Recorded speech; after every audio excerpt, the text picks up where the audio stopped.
La tueuse est encerclée par une unité d'élite. Voyons comment elle s'en sort grâce à son instinct. Elle sort d'abord le pistolet caché sous la table, puis ouvre le robinet et libère l'oison en cage, créant l'illusion que quelqu'un est encore à l'intérieur. 2 équipes d'agents, lourdement armés, bouclent l'immeuble. Escaliers et ascenseurs sont occupés par les forces spéciales. Fuir est loin d'être simple. Cadelia se rend aussitôt chez un voisin et neutralise l'homme qui regarde la télévision. Dans la salle de bain, elle récupère les armes qu'elle avait déjà préparées. La police évacue les habitants et installe des explosifs pour faire sauter la porte. Cadelia l'avait prévu, elle a aussi posé une bombe.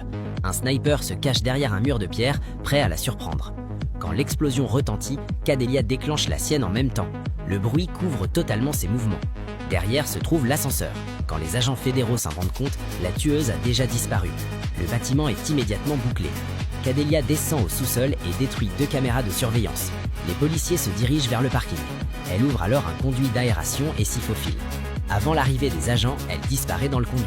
Personne ne soupçonne cet endroit, car personne ne pourrait y entrer. Cadelia enfile une tenue d'ouvrière et quitte les lieux tranquillement. Elle arrive ensuite chez son oncle. Ce qu'il craignait est arrivé. Plusieurs corps sont au sol, sa grand-mère et son oncle Emilio. Ils ont été torturés à mort. La flamme de la vengeance se rallume, elle n'attend plus. L'agente Ross rentre chez elle. Une arme est pointée sur sa tête, une bombe sous la chaise. 23 assassinats. Elle comprend que la fille en face n'agit pas pour l'argent. Elle n'arrive pas à croire qu'elle ait pu tuer 23 personnes. Cadelia lui raconte son passé. Enfant, elle voulait être quelqu'un de bien, mais à 9 ans, Louis a tué ses parents sous ses yeux. Ross comprend alors. L'orchidée ne visait pas la police, mais Louis. Cadelia exige son adresse. Ross doit l'aider, sinon ses proches mourront un par un.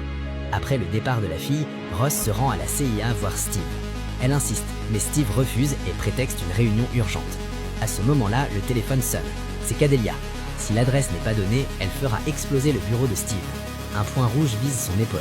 Steve reste calme. Le verre est censé être par balle. Ross s'approche de la fenêtre. Cadelia tire. La balle traverse le verre et frappe la tête de Steve sur une photo. Il n'a que 10 secondes.